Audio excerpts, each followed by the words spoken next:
Mga kaibigan, kapatid, naisip mo na ba ang hindi nakikitang mga alon na humuhubog sa ating mundo? Ang mga bulong ng paghihimagsik, ang mga echoes ng mga sinaunang laban ay nakipaglaban sa espiritual na kaharian.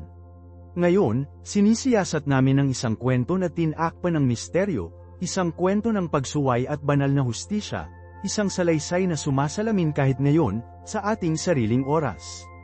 Pinag-uusapan natin ang paghihimagsik ng mga asawa ng mga nahulog na anghel, isang kwento na matatagpuan sa mga sinaunang teksto, isang kwento na nagsasalita sa mismong puso ng ating sariling mga pakikibaka na may tukso at ang hangarin ng ipinagbabawal na kaalaman. Ito ay isang kwento ng napakalawak na kapangyarihan, ng malalim na mga kahihinatnan, at isang mabibigat na babala para sa ating mga oras. Isipin ang Jeremias Kapitulo 1 versikulo 5, bago kita nabuo sa sinapupunan ay kilala kita, bago ka ipinanganak ay hiniwalayin kita, hinirang kita bilang isang propeta sa mga bansa. Alam ng Diyos ang landas ng bawat kaluluwa, kahit na bago ang kanilang pagsisimula. Ngunit ano ang mangyayari kapag ang free will ay pumili ng ibang landas, isang landas ng paghihimagsik? Ano ang mangyayari kapag hinamon ang banal na pagkakasunod-sunod? Hindi ito isang kwento ng mga anghel at mga demonyo, ngunit isang salamin ng walang hanggang pakikibaka sa pagitan ng pagsunod at pagsuway, sa pagitan ng ilaw at kadiliman, sa pagitan ng perpektong plano ng Diyos at ang mapang-akit na pang-akit ng ipinagbabawal na kaalaman. Susuriin namin ang aktibong papel ng mga babaeng ito, hindi bilang mga biktima ng pasibo, ngunit bilang kusang mga kalahok sa isang paghihimagsik ng kosmiko. Hindi lamang sila bystanders, sila ay mga inapo ni Cain, aktibong naghahanap ng kapangyarihan at ipinagbabawal na kaalaman, na pinipiling ihanay ang kanilang mga sarili sa mga tagamasid, ang mga nahulog na anghel. Ang alyansa na ito ay hindi isang sapilitang unyon, ito ay isang malay-tao na pagpipilian, isang sinasadyang paghihimagsik laban sa banal na pagkakasunod-sunod. Ang kanilang mga hangarin ay hindi inosente, nagnanasa sila ng kapangyarihan, kaalaman na lampas sa kanilang pagkakahawak, isang ipinagbabawal na prutas na nangako na itaas ang mga ito sa itaas ng kanilang lugar na inorden. Hinanap nila na mapuko ang autoridad ng kataas-taasan, isang paglabag sa hindi maisip na magnitude. Ang mga kahihinatnan ng paghihimagsik na ito ay sakuna, na humahantong sa isang kaskad ng mga kaganapan na nanginginig sa mismong mga pundasyon ng paglikha. Susuriin natin ang kapanganakan ng Nephilim, ang mga anak ng hindi banal na unyon na ito, ang mga higanti na kumakalat ng karahasan, katiwalian, at pagkawasak sa buong mundo, ang kanilang pag-iral ng isang testamento sa nagwawasak na mga kahihinatnan ng paglaban sa kalooban ng Diyos. Ang mga ito ay hindi simpleng higanti, ang mga ito ay mga simbolo ng magulong puwersa na pinakawalan kapag ang mga hangganan ng banal ay nilabag. Sila ay isang pisikal na pagpapakita ng espiritual na paghihimagsik na nagsimula. Isipin ang eksena, ang isang mundo ay na-overrun ng mga nilalang na ito, ang kanilang kapangyarihan ay labis, ang kanilang impluwensya ay sumisira sa lahat ng ito na antig. At pagkatapos, isa sa alang-alang natin ang banal na tugon. Ang paghatol, parusa. Ang kwento ay nagsasalita tungkol kay Michael, ang Archangel, ang kampiyon ng Diyos, na ipinagkatiwala sa pagpapatupad ng banal na hustisya. Pinagbigyan niya ang mga tagamasid, ang mga nahulog na anghel, na nakakulong sa ilalim ng mga bundok, ang kanilang paghihimagsik ay tumahimik, kahit papaano. Ngunit ang parusa para sa mga kababaihan ay mas malalim, kahit na mas nagwawasak.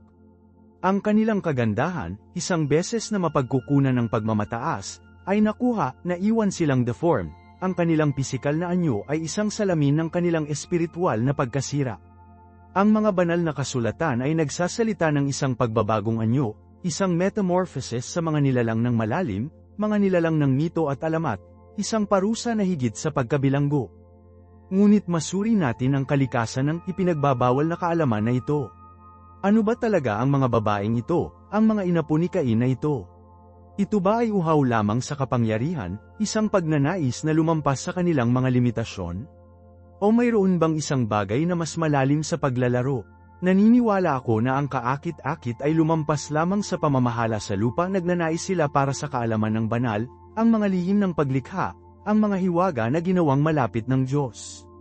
Nais nilang maunawaan ang mismong tela ng pagkakaroon, upang malutas ang mga pagiging komplikado ng cosmos, upang maging, sa isang kahulugan, ay katumbas ng Diyos. Hindi ito isang simpleng kaso ng paninibugho o inggit, ito ay isang malalim na pagkamausisa ng intelektual, isang uhaw sa pag-unawa na humantong sa kanila ng isang mapanganib na landas. Ang kanilang paghihimagsik ay hindi ipinanganak mula sa masamang hangarin, ngunit hindi rin isang pagnanais para sa paliwanag, isang pagnanasa para sa kaalaman na sa huli ay humantong sa kanilang pagbagsak. Isaalang-alang ang simbolismo dito. Ang ipinagbabawal na prutas, ang ahas sa hardin ng Eden, hindi lamang ito mga talento ng alegorya, ang mga ito ay mga pagmumuni-muni ng walang hanggang pakikibaka ng tao sa pagitan ng kilalang at hindi alam, kaginhawaan ng pagsunod at ang panganib ng paggalugad. Ang mga babaeng ito, sa kanilang paghahanap para sa kaalaman, ay sumasalamin sa primal na salpok ng tao na ito, na itinutulak ang mga hangganan ng kung ano ang pinahihintulutan, na nakikibahagi sa hindi alam, at sa huli ay nagbabayad ng presyo para sa kanilang katapangan. Ang kanilang kwento ay nagsisilbing isang kwento ng pag-iingat, isang paalala na ang hangarin ng kaalaman, habang marangal, ay dapat na mapusok ng karunungan, pagpapakumbaba, at isang malalim na paggalang sa banal na pagkakasunod-sunod. Ang Nephilim, ang mga anak ng hindi banal na unyon na ito, ay kumakatawan sa nasasalat na mga kahihinatnan ng paghihimagsik na ito. Hindi lamang sila napakalaking nilalang, sila ay isang pagbabagsak ng paglikha, isang baluktot na pagmuni-muni ng banal. Ang kanilang napakalawak na laki, ang kanilang brutal na lakas, ang kanilang masasamang impluensya ang mga ito ay hindi random na mga katangian ngunit sa halip ay pagpapakita ng kaguluhan na pinakawalan ng pagsalangsang. Ang mga ito ay isang buhay na sagisag ng pagkagambala na dulot kapag nilabag ang natural na pagkakasunod-sunod, isang matibay na babala laban sa mga panganib ng hindi mapigilan na ambisyon at ang pagtugis ng kapangyarihan ng walang pagpigil. Ang kanilang paghahari ng terorismo, ang kanilang karahasan, ang kanilang katiwalian lahat ay nagmula sa paunang kilos ng paghihimagsik, ang pagpili na salungatin ng banal na kalooban. Ang kanilang pag-iral ay isang testamento sa mapanirang kapangyarihan ng hindi mapigilan na ambisyon at ang nagwawasak na mga kahihinatnan ng pag-aaway sa sagrado. Mag-isip tungkol sa epekto sa lipunan. Isipin ang takot, ang walang magawa ng mga taong naninirahan sa ilalim ng anino ng mga higanteng ito. Ang kanilang buhay ay patuloy na nanganganib, ang kanilang mundo ay patuloy na napatunayan ng mapanirang kapangyarihan ng Nephilim. Ito ay hindi lamang isang pisikal na banta, ito ay isang espiritual, isang katiwalian ng mismong kakanyahan ng sangkatauhan. Ang presensya ng Nephilim ay nagwar sa moral na tela ng lipunan, na humahantong sa malawakang karahasan, pagkawasak, at pagkawala ng pananampalataya sa banal na pagkakasunod-sunod. Ang mismong mga pundasyon ng sibilisasyong tao ay inalag, isang direktang bunga ng paunang paghihimagsik. Ang mundo ay naging isang salamin ng kaguluhan sa loob, isang salamin na sumasalamin sa kaguluhan na dulot ng pagsuway sa banal. Ang kanilang kwento ay hindi lamang isang makasaysayang account kundi isang kwento ng pag-iingat, isang paalala ng pagkasira ng pagkakasunod-sunod at ang nagwawasak na mga kahihinatnan ng paghamon sa itinatag na balanse ng kosmiko. At gayunpaman, sa loob ng salaysay na ito ng kaguluhan at pagkawasak, mayroong isang malalim na aralin tungkol sa likas na katangian ng sangkatauhan mismo. Ang kwento ng Nephilim ay hindi lamang isang kwento ng banal na parusa, ito ay isang salamin ng aming sariling mga panloob na pakikibaka, ang aming kapasidad para sa parehong mahusay at hindi masabi na kasamaan. Ang paghihimagsik, paglabag, ang kasunod na kaguluhan lahat ito ay sumasalamin sa mga panloob na salungatan na nagagalit sa loob ng bawat isa sa atin. Kami rin, sa aming sariling mga paraan, gramo na may tukso na mag-overstep ng mga hangganan, upang ituloy ang kaalaman o kapangyarihan na lampas sa ating pagkaunawa, upang sumuko sa ating mga baser instincts. Isaalang-alang ang mga pagkakatulad sa pagitan ng mga aksyon ng mga nahulog na anghel at ang aming sariling pang-araw-araw na mga pagpipilian. Nahaharap tayo sa mga tukso araw-araw ang paghihimok na gupitin ng mga sulok, upang unahin ang personal na pakinabang sa mga pagsasaalang-alang sa etikal, upang sumuko sa galit o kasakiman. Ang mga tila menor de edad na paglabag, kapag naiwan na hindi mapigilan, ay maaaring tumaas sa mga pattern ng pag-uugali na sa huli ay humantong sa pagkawasak sa sarili at makakasama sa iba. Ang paghahari ng terorismo ng Nephilim ay isang paalala na kahit na ang mga maliliit na gawa ng pagsuway ay maaaring magkaroon ng malalayong mga kahihinatnan, na ang pinagsama-samang epekto ng mga individual na pagpipilian ay maaaring humuhubog sa mismong tela ng lipunan. Ito ay isang tawag sa pagmuni-muni sa sarili. Hinihimok tayo na suriin ang ating sariling mga pagganyak at magsikap para sa isang buhay na ginagabayan ng mga prinsipyo ng integridad, pagpapakumbaba, at paggalang sa likas na pagkakasunod-sunod ng mga bagay. Ang baha, ang cataclysmic event na pinupunasan ang Nephilim at muling ibinalik ang mundo, ay sumisimbolo sa isang kinakailangang paglilinis, isang banal na interbensyon upang maibalik ang pagkakasunod-sunod at balanse. Ngunit hindi lamang ito isang kwento ng banal na galit, ito ay salamin ng kapasidad ng sangkatauhan para sa pagsira sa sarili at ang pangangailangan para sa pagtubos. Ang baha ay nagsisilbing isang makapangyarihang talinghaga para sa mga kahihinatnan ng hindi mapigilan na ambisyon, ang pagkawasak na ginawa ng pagtugis ng kapangyarihan ng walang moral na kumpas. Ito ay isang paalala na ang aming mga aksyon ay may mga repercussions, hindi lamang para sa ating sarili kundi sa mga darating na henerasyon.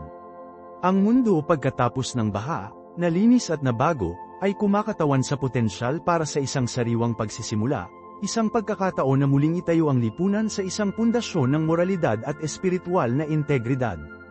Gayunpaman, ang potensyal na ito ay hindi garantisado, ito ay nangangailangan ng malay-tao na pagsisikap, isang pangako sa pag-aaral mula sa mga nakaraang pagkakamali, at isang determinadong dedikasyon sa paglikha ng isang mundo na itinatag sa mga prinsipyo ng hustisya, pakikiramay, at paggalang. Ang kwento ng Nephilim ay isang komplikadong tapestry na pinagtagpi mula sa mga thread ng paghihimagsik, bunga, at pagtubos. Ito ay isang salaysay na lumampas sa konteksto ng kasaysayan nito, na nag-aalok ng walang katapusang mga aralin tungkol sa kalagayan ng tao. Ito ay isang kwento na patuloy na sumasalamin sapagkat nagsasalita ito sa aming sariling mga panloob na pakikibaka, ang ating kapasidad para sa kapwa mahusay at kakilakilabot na kasamaan, at ang walang katapusang pangangailangan para sa balanse, karunungan, at isang malalim na paggalang sa masalimuot na web ng buhay na nag-uugnay sa ating lahat. Ang bigat ng kanilang pamana ay hindi dapat ay dismiss ng basta-basta. Hinihiling nito ang pagmumuni-muni, pagmuni-muni sa sarili, at isang pangako sa pagbuo ng isang mas mahusay na hinaharap, isang hinaharap na malaya mula sa anino ng hindi mapigilan na ambisyon at ang mapanirang mga kahihinatnan ng hindi papansin ang banal na pagkakasunod-sunod. Ang mga echoes ng kanilang paghahari ay nakakagulat pa rin, na nagpapaalala sa amin ang pagkasira ng kapayapaan at ang walang katapusang kapangyarihan ng mga pagpipilian, kapwa maliit at malaki. Ang mga pagpipilian na ito, ang mga tila hindi gaanong mahalagang mga pagpapasya na ginawa araw-araw, sa huli ay hindi lamang ang ating individual na buhay kundi ang kurso ng kasaysayan mismo. Ang potensyal para sa kadakilaan o pagkawasak ay naninirahan sa loob ng bawat isa sa atin, isang malakas na paalala ng responsibilidad na ating dinadala sa paghubog ng mundo sa paligid natin. Ang kwento ng Nephilim, sa makatuwid, ay nagsisilbi hindi lamang bilang isang pag-iingat, ngunit bilang isang malakas na tawag sa pagkilos. Kaya, hinawakan namin ang cataclysmic na baha, ang simbolikong paglilinis, pagbagsak ng Nephilim. Ngunit mas malalim natin ang mga detalye ng kanilang mga aksyon, ang mga pagpipilian na humantong sa tulad ng isang nagwawasak na kinalabasan. Ang kanilang ambisyon ay hindi lamang isang pagnanais para sa kapangyarihan, ito ay isang pagbabagsak nito. Hinanap nila ang kapangyarihan hindi para sa pagpapabuti ng lipunan, ngunit para sa kanilang sariling pagluwalhati, isang narcissistic na hangarin ng pangingibabaw na hindi pinansin ang maisla na balanse ng likas na mundo at ang espiritual na kaharian. Isipin ng mga ito, ang mga higanteng ito, na manipulahin ang mismong mga elemento, pinilipat ang mga puwersa ng kalikasan sa kanilang kalooban, hindi para sa ikabubuhay o kaligtasan, ngunit para sa manipis na, walang kapangyarihan. Hindi lamang ito pagsulong sa teknolohiya, ito ay isang walang ingat na pagwawalang bahala para sa likas na pagkakasunod-sunod, isang pagsuway sa kosmikong pagkakaisa. Mag-isip tungkol sa modernong mundo, ang mga pagkakatulad ay kapansin-pansin. Kami rin, ay nagtataglay ng napakalawak na kapangyarihan, katapangan ng teknolohikal na dwarfs kahit ano ang maaaring isipin ng Nephilim. Kami ay manipulahin ng genetika, gumamit ng atom, galugarin ang pinakamalayo na pag-abot ng espasyo. Ngunit may responsable ba ang kapangyarihang ito? Isinasaalang-alang ba natin ang mga etikal na implikasyon, ang potensyal para sa hindi inaasahang mga kahihinatnan? Ang kwento ng Nephilim ay nagsisilbing isang mabibigat na babala laban sa hindi napigilan na pagsulong ng teknolohikal, isang pag-iingat tungkol sa mga panganib ng paglalaro ng Diyos, na naniniwala sa ating sarili na higit sa mga likas na batas na namamahala sa universo. Ang kanilang hubris, ang kanilang pagmamataas, ang kanilang paniniwala sa kanilang sariling kawalan ng kakayahan, ay humantong sa kanilang pagbagsak. At ang kanilang pagbagsak ay hindi isang parusa lamang, ito ay isang kinahinatnan, isang likas na kinalabasan ng kanilang mga aksyon. Isaalang-alang ang krisis sa kapaligiran na kinakaharap natin ngayon. Ang aming walang tigil na pagtugis ng pag-unlad, ang aming hindi nasusukat na pagkonsumo, ang aming pagwawalang bahala para sa maisla na balanse ng mga ekosistema, ang mga pagkilos na ito ay sumasalamin sa hubris ng Nephilim. Kami rin ay nagmamanipula sa likas na mundo, kahit na sa iba't ibang paraan, at ang mga kahihinatnan ay nagiging lalong maliwanag. Ang pagtaas ng mga antas ng dagat, matinding mga kaganapan sa panahon, pagkawala ng biodiversity, ito ang mga echoes ng baha, isang paalala na ang aming mga aksyon ay may mga repercussions. Ang kwento ng Nephilim ay hindi lamang isang makasaysayang account, ito ay isang salamin na sumasalamin sa aming sariling potensyal para sa pagsira sa sarili. Ngunit ang kwento ay hindi nagtatapos sa pagkawasak. Ito ay isang siklo, isang tuloy-tuloy na proseso ng pagkawasak at pag-update. Ang baha, habang nagwawasak, ay naghanda din ng daan para sa isang bagong simula. Ito ay isang paalala na kahit na mula sa abo ng sakuna, ang buhay ay maaaring makahanap ng isang paraan upang umunlad. Ang mga nakaligtas, ang mga nakinig sa mga babala, ang mga pumili ng pagpapakumbaba at paggalang sa pagmamataas at kasakiman, ay binigyan ng pangalawang pagkakataon, isang pagkakataon na bumuo ng isang mas mahusay na mundo. Ang kanilang pamana, ang kanilang mga pagpipilian, ay humuhubog sa hinaharap. Ito ay isang testamento sa walang katapusang kapangyarihan ng pag-asa at ang pagiging matatag ng espiritu ng tao. Ang siklo ng pagkawasak at pag-renew, ng pagkahulog at pagtubos, ay isang pangunahing aspeto ng kalagayan ng tao. Natitisod tayo, nahuhulog tayo, nagkakamali tayo, ngunit mayroon din tayong kapasidad na matuto, umangkop, lumago. Ang kwento ng Nephilim ay isang malakas na paalala ng likas na dualidad na ito, ng ating kapasidad para sa parehong napakalawak na pagkawasak at kapansin-pansin na pagiging matatag. Ang tanong ay nagiging, paano natin pipiliin na gamitin ang ating kapangyarihan? Anong uri ng pamana ang maiiwan natin? Ang sagot ay hindi nakasalalay sa mga magagandang kilos, ngunit sa pang-araw-araw na mga pagpipilian na ginagawa natin, ang maliit na gawa ng kabaitan, ang may malay tao na pagsisikap na mabuhay ng naaayon sa likas na mundo at sa bawat isa. Madalas nating romantiko ang pag-unlad, ang pagtingin sa pagsulong ng teknolohiya bilang isang hindi maiiwasang marcha patungo sa utopia. Ngunit ang kwento ng Nephilim ay nag-iingat sa amin laban sa linear, matagumpay na salaysay na ito. Ang kanilang advanced na teknolohiya, na malayo sa pagdadala ng paraiso, ay direktang nag-ambag sa kanilang pagkamatay. Hindi ito ang kakulangan ng teknolohiya na napapahamak sa kanila, ngunit ang walang pananagutan at hindi etikal na aplikasyon nito. Ang kanilang pagmamataas ay nabulag sa kanila sa mga kahihinatnan ng kanilang mga aksyon, na humahantong sa kanila na maniwala na maaari nilang kontrolin ang mga puwersa na higit sa kanilang pag-unawa. Ito ay isang mahalagang aralin para sa atin ngayon, habang nakatayo tayo sa pag-ulan ng mas malakas na teknolohiya, artipisyal na katalinuhan, genetic engineering, nanotechnology, mga teknolohiya na may hawak na potensyal para sa hindi maisip na kabutihan, ngunit din para sa sakuna na pinsala. Mag-isip tungkol sa AI, halimbawa, ang mga potensyal na benepisyo ay napakalawak, ang mga pagsulong sa gamot, mga solusyon sa pagbabago ng klima, mga breakthrough sa paggawa ng enerhiya. Ngunit ang mga potensyal na panganib ay pantay na nakakapagod, mga autonomous na sistema ng armas, pag-aalis ng trabaho sa isang hindi pa naganap na sukat, ang pagguho ng privacy, kahit na ang umiiral na banta ng isang super intelligent AI na lumampas sa kontrol ng tao. Ang kwento ng Nephilim ay nagpapaalala sa amin na ang kapangyarihang teknolohikal, na hindi napapansin ng mga pagsasaalang-alang sa etikal, ay maaaring mabilis na maging isang sandata ng pagkawasak sa sarili.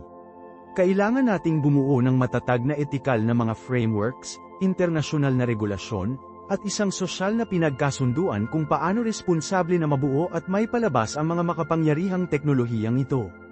Kailangan nating unahin ang kagalingan ng tao, pagpapanatili ng kapaligiran, at pandaigdigang katarungan sa itaas ng walang tigil na pagtugis ng pagsulong sa teknolohiya para sa sarili nitong kapakanan. Dapat nating malaman mula sa mga pagkakamali ng Nephilim at maiwasan ang pag-uulit ng kanilang trahedya na kapalaran. Itinampok din ng kwento ang kahalagahan ng pagpapakumbaba. Naniniwala ang Nephilim na ang kanilang sarili ay higit na mataas, sa itaas ng likas na pagkakasunod-sunod. Nakita nila ang kanilang mga sarili bilang mga masters ng kanilang kapalaran, hindi pinapansin ang likas na pagkakaugnay ng lahat ng mga bagay. Ang hubris na ito ay humantong sa kanila upang maliitin ang kapangyarihan ng kalikasan, upang huwag pansinin ang mesla na balanse ng ekosistema, na sa huli ay humahantong sa kanilang pagbagsak. Sa kaibahan, ang mga nakaligtas sa baha, ang mga natutunan mula sa kanilang mga pagkakamali, ay yamakap sa pagpapakumbaba at paggalang sa likas na mundo. Naunawaan nila ang kanilang lugar sa loob ng mas malaking ekosistema, na kinikilala ang kanilang pag-asa sa ito para mabuhay. Ang pag-unawa na ito ay nagtaguyod ng isang pakiramdam ng responsibilidad, isang pangako sa pamumuhay na naaayon sa kalikasan, sa halip na mangibabaw ito. Ang pagpapakumbaba na ito, ang pagkilala sa ating mga limitasyon, ay mahalaga para sa ating sariling kaligtasan. Ito ay isang pagkilala na hindi tayo hiwalay sa kalikasan, ngunit isang mahalagang bahagi nito. Ang aming mga aksyon ay may mga kahihinatnan, at hindi papansin ng mga kahihinatnan na iyon ay maaaring magkaroon ng mga nagwawasak na mga resulta. Dapat nating malaman na mabuhay ng magpatuloy, upang igalang ang mga limitasyon ng mga mapagkukunan ng planeta, at upang maprotektahan ang mesla na balanse ng mga ekosistema na nagpapanatili sa lahat ng buhay. Ang pamana ng Nephilim ay isang matibay na paalala ng presyo ng hubris at ang kahalagahan ng pagpapakumbaba sa harap ng napakalawak na kapangyarihan. Ito ay isang panawagan para sa amin na pumili ng karunungan sa pagmamataas, pakikipagtulungan sa kompetisyon, at pagpapanatili sa mga nakamit na panandaliang. At iyon ang nagdadala sa amin sa isa pang mahalagang aralin mula sa kwento ng Nephilim, ang mga panganib ng hindi mapigilan na ambisyon. Ang kanilang hangarin ng kapangyarihan, ang kanilang walang tigil na pagmamaneho upang malampasan ang kanilang mga limitasyon, binulag sila sa mga potensyal na kahihinatnan ng kanilang mga aksyon. Nakatuon lamang sila sa agarang kasiyahan ng kanilang mga ambisyon, pinapabayaan ang pangmatagalang mga implikasyon. Ito ay isang pattern na nakikita natin na paulit-ulit sa buong kasaysayan, mula sa pagtatayo ng Tower of Babel hanggang sa pagbuo ng mga sandatang nuklear. Ang pagnanais para sa kapangyarihan, para sa pangingibabaw, madalas na overshadows dahilan at etikal na pagsasaalang-alang. Nakikita natin ito ngayon sa walang tigil na pagtugis ng paglago ng ekonomiya, anuman ang gastos sa kapaligiran. Nakikita natin ito sa lahi ng armas, kung saan ang mga bansa ay nakikipagkumpitensya para sa kahusayan ng militar, hindi pinapansin ang nagwawasak na potensyal para sa pandaigdigang salungatan. Ang kwento ng Nephilim ay nagsisilbing isang kwento ng pag-iingat, isang paalala na hindi mapigilan ang ambisyon ay maaaring humantong sa pagsira sa sarili. Dapat nating malaman na mapigilan ang ating mga ambisyon na may karunungan, upang balansehin ang ating pagnanais para sa pag-unlad na may malalim na paggalang sa likas na mundo at kagalingan ng iba. Nangangailangan ito ng isang pangunahing paglipat sa aming mga halaga, isang paglayo mula sa isang paradigma ng pangingibabaw at kontrol patungo sa isa sa kooperasyon at kitiwala. Nangangailangan ito ng isang pangako sa napapanatiling pag-unlad, sa paglikha ng isang hinaharap kung saan magkasama ang paglago ng ekonomiya at proteksyon sa kapaligiran. Hindi ito tungkol sa pagtanggi sa pag-unlad, ito ay tungkol sa muling pagtukoy ng pag-unlad. Ito ay tungkol sa paglikha ng isang hinaharap kung saan ang mga pagsulong sa teknolohiya ay nagsisilbi sa sangkatauhan, hindi sa iba pang paraan sa paligid. Ito ay tungkol sa pag-prioritize ng kagalingan ng mga susunod na henerasyon, hindi lamang ang agarang kasiyahan ng kasalukuyan. Isaalang-alang ang epekto ng genetic engineering. Ang kakayahang manipulahin ang genome ng tao ay humahawak ng hindi kapanipaniwala na pangako para sa pagpapagamot ng mga sakit at pagpapabuti ng kalusugan ng tao. Ngunit nagtaas din ito ng malalim na mga etikal na katanungan tungkol sa mga sanggol na taga-disenyo, diskriminasyon ng genetic, at ang potensyal para sa hindi inaasahang mga kahihinatnan. Kailangan nating lapitan ang mga teknolohiyang ito ng may pag-iingat, na may malalim na pag-unawa sa mga potensyal na panganib at isang pangako sa responsableng pagbabago. Kailangan nating magtatag ng malinaw na mga patnubay sa etikal, internasyonal na regulasyon, at matatag na mga mekanismo ng pangangasiwa upang matiyak na ang mga makapangyarihang teknolohiyang ito ay ginagamit para sa kapakinabangan ng sangkatauhan, hindi ang pagkasira nito.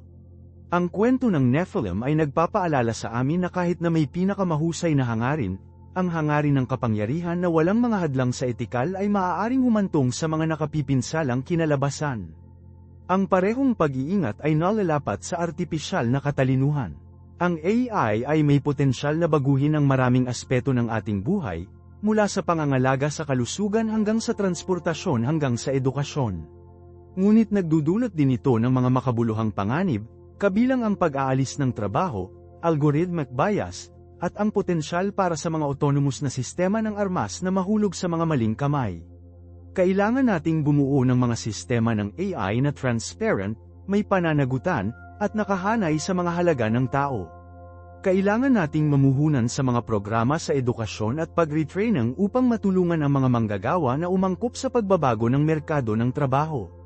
Kailangan nating magtatag ng mga internasyonal na regulasyon upang maiwasan ang maling paggamit ng AI, lalo na sa pagbuo ng mga automatikong armas. Ang kwento ng Nephilim ay isang paalala na ang pag-unlad ng teknolohiya, nang walang mga pagsasaalang-alang sa etikal, ay maaaring humantong sa hindi inaasahan at sakuna ng mga kahihinatnan. Dapat nating malaman mula sa kanilang mga pagkakamali at bumuo ng isang hinaharap kung saan ang teknolohiya ay nagsisilbi sa sangkatauhan, hindi ang iba pang paraan sa paligid. Nangangailangan ito ng isang malay-tao na pagsisikap, isang sinasadyang pagpipilian upang unahin ang karunungan, pakikipagtulungan, at pagpapanatili sa itaas ng hindi napigilan na ambisyon at makitang-nakitang. Ang hinaharap, tulad ng nakaraan, ay nakasulat na hindi sa kapalaran, ngunit sa mga pagpipilian na ginagawa natin ngayon. At ang mga pagpipilian na yun ay dapat ipagbigay alam sa pamamagitan ng mga aralin ng kasaysayan, kabilang ang trahedya na kwento ng Nephilim. Ang mga kahihinatnan ng aming mga aksyon, kapwa ng paisa-isa at sama-sama, ay maghuhubog sa mundo ng bukas. Ito ay isang responsibilidad na hindi natin maaaring balewalain. Dapat tayong magsikap na lumikha ng isang mundo kung saan ang mga pagsulong sa teknolohiya ay ginagamit ng responsable, etikal, at magpapatuloy, tinitiyak ang isang hinaharap kung saan nagtatagumpay ang sangkatauhan, hindi lamang nakaligtas. Ang pamana ng Nephilim ay hindi dapat isa sa nakalimutan na babala, ngunit ang isang palaging paalala ng potensyal para sa pagkawasak sa sarili na likas sa hindi mapigilan na ambisyon at ang mahalagang kahalagahan ng pagpapakumbaba, karunungan, at isang malalim na paggalang sa magkakaugnay ng lahat ng mga bagay. Isaalang-alang ang mga implikasyon ng hindi napigilan na genetic engineering. Naantig namin ang mga sanggol na taga-disenyo, ngunit mas malalim tayo.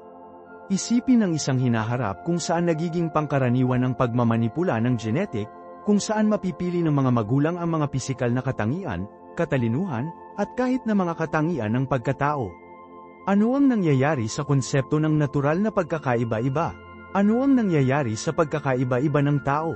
Lilikha ba tayo ng isang lipunan ng mga genetically superior na individual, na iniiwan ng isang malawak na underclass ng genetically mas mababa na mga tao?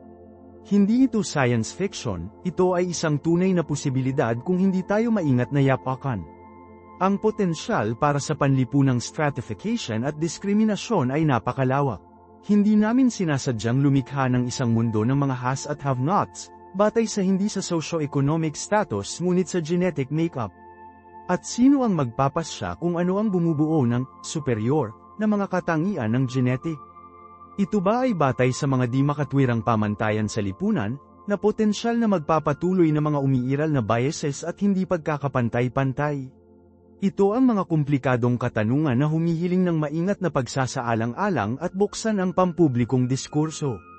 Kailangan nating makisali sa isang matatag na debate sa etikal, na kinasasangkutan ng mga siyentipiko, etika, tagagawa ng patakaran, at publiko ng malaki, upang maitaguyod ang malinaw na mga hangganan at alituntunin para sa genetic engineering. Ang pagwawalang bahala sa mga katanungang ito ay walang pananagutan. Ito ay katulad ng hindi papansin ang mga palatandaan ng babala ng isang masasamang sakuna. Bukod dito, ang potensyal para sa maling paggamit ng mga teknolohiyang ito ay nakababahala. Ano ang mangyayari kung ang mga teknolohiyang ito ay nahuhulog sa mga maling kamay? Isipin ang isang estado ng rogue o isang organisasyong terorista na nakakuha ng pag-access sa mga advanced na diskarte sa genetic engineering. Ang mga kahihinatnan ay maaaring mapahamak.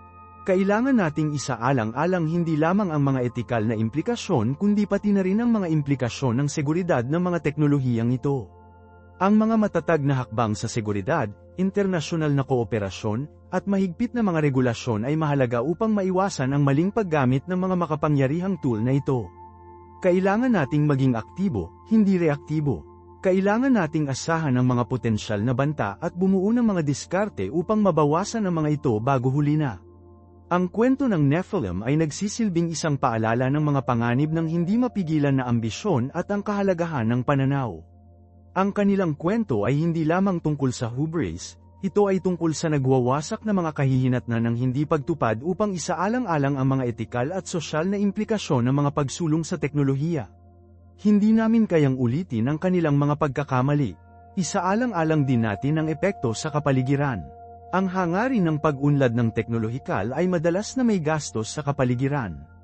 Ang pagkuha ng mga bihirang mineral para sa mga teknolohikal na aparato, ang pagkonsumo ng enerhiya ng mga advanced na sistema ng computing, ang polusyon na nabuo ng mga proseso ng pagmamanupaktura, lahat ito ay makabuluhang mga alalahanin sa kapaligiran na kailangang matugunan. Kailangan nating bumuo ng mga napapanatiling teknolohiya, mga teknolohiya na nagpapaliit sa kanilang bakas ng kapaligiran at mag-ambag sa isang mas malusog na planeta. Nangangailangan ito ng isang paglipat sa aming mindset, isang paglayo mula sa isang purong paglago-oriented na diskarte sa isang mas holistic at sustainable. Kailangan nating isama ang mga pagsasaalang-alang sa kapaligiran sa bawat yugto ng proseso ng pag-unlad ng teknolohikal, mula sa pananaliksik at pag-unlad hanggang sa pagmamanupaktura at pagtatapon. Dapat tayong magsikap para sa isang hinaharap kung saan ang pag-unlad ng teknolohiya at pagpapanatili ng kapaligiran ay magkasama, hindi magkakasalungatan sa bawat isa. Hindi lamang ito tungkol sa pagpapanatili ng kapaligiran, ito ay tungkol sa pagtiyak ng pangmatagalang kaligtasan ng sangkatauhan. Ang isang nakapanghihina na kapaligiran ay hindi may iwasang haantong sa kawalang tatag at salungatan sa lipunan. Hindi namin kayang baliwalain ang magkakaugnay na teknolohiya, lipunan, at ang kapaligiran. Ang mga aralin mula sa nakaraan, kasama na ang pag-iingat ng Nephilim, na binibigyang diin ang pangangailangan ng isang balanseng diskarte.